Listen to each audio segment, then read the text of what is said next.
If you're watching this, you're probably looking for a way to break into the finance industry.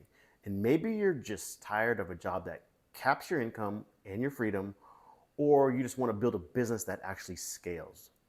You've likely heard the standard advice: pick a niche, build a brand, form an LLC, then start marketing.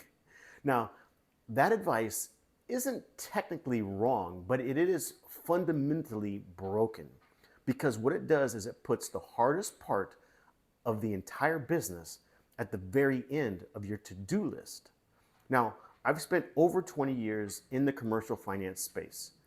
I've helped facilitate over $50 million in finance deals, and I've built my own solo finance brokerage since 2016. I'm going to show you how I would build this business from scratch today and why most people fail before they even fund their first deal. First, let's just get clear of what is a finance company? Let's clear the air. What exactly does a finance company do? What is it? And most people think of a bank, right? They think of lending out millions of their own dollars, and that is what we would call a direct lender. It's capital intensive, it's highly regulated, it's extremely risky, and it's very, very slow to build. Now, the smarter path is becoming a finance broker. You don't lend out your own money, you act as a connector or the middleman. You become basically a toll booth, and you bridge the gap between the business owner who needs capital and the lender who has it. It's low risk, low overhead, lucrative, and it's very, very fast to launch.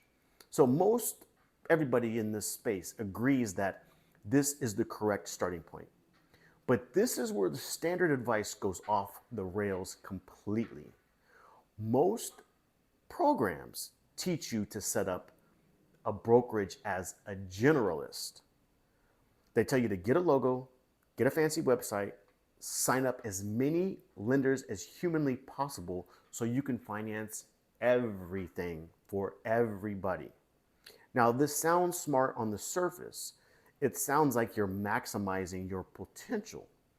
But in reality, you're setting yourself up for failure when you try to finance everything. You become a specialist in nothing. And when you do that, you end up becoming a commodity, just another email in an inbox that gets ignored. And here is the hidden problem no one wants you to know about, or nobody warned you about.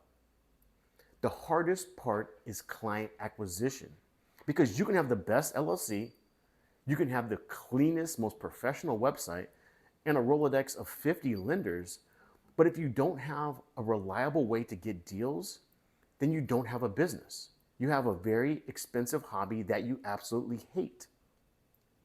Most people spend months building a costume of a business. It's a costume. It's a facade, only to hit a wall when they realize that they have no idea how they're going to get the phone to ring. It's like building a chassis of a Ferrari, but with no engine. It looks good, but it ends up going nowhere. So these folks end up cold calling, chasing customers, wasting money on ads, creating a bunch of content, and begging for business. That is the most miserable way I can think of to run a business. So how do you actually win? You stop chasing borrowers and you start finding strategic partners. I call this the MVP method, most valuable partners. The commercial finance niche that has the most ideal setup for this MVP model is in the equipment finance space. You're asking, well, why equipment finance? I'll tell you, because it solves the client acquisition problem immediately and naturally. Number one, equipment finance has a built-in referral engine because equipment does not sell itself. It's sold by dealers and resellers and manufacturers and distributors. Those dealers need financing solutions to close their sales. They aren't your competitor. They are actually your sales force. Number two is it has a natural relationship moat. Equipment finance, you don't need a marketing budget. You need 5 solid relationships with dealers in a specific vertical, like medical or construction or manufacturing or whatever, that sends you deals on repeat. And number three, it has a natural workflow that just works out. The dealers close the sale up front and send you the deals. You get them approved and everybody gets paid, including you. So when you build a business this way, you aren't waking up every morning wondering, where the hell is my next client coming from? You've built an engine where the demand is baked into the entire model. So if I were starting today, here's the entire order of operations. Number one, you pick a specific vertical.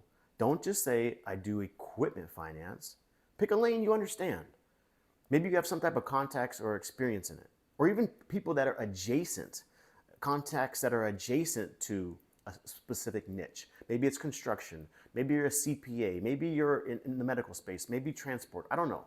Or like me, just start in your backyard.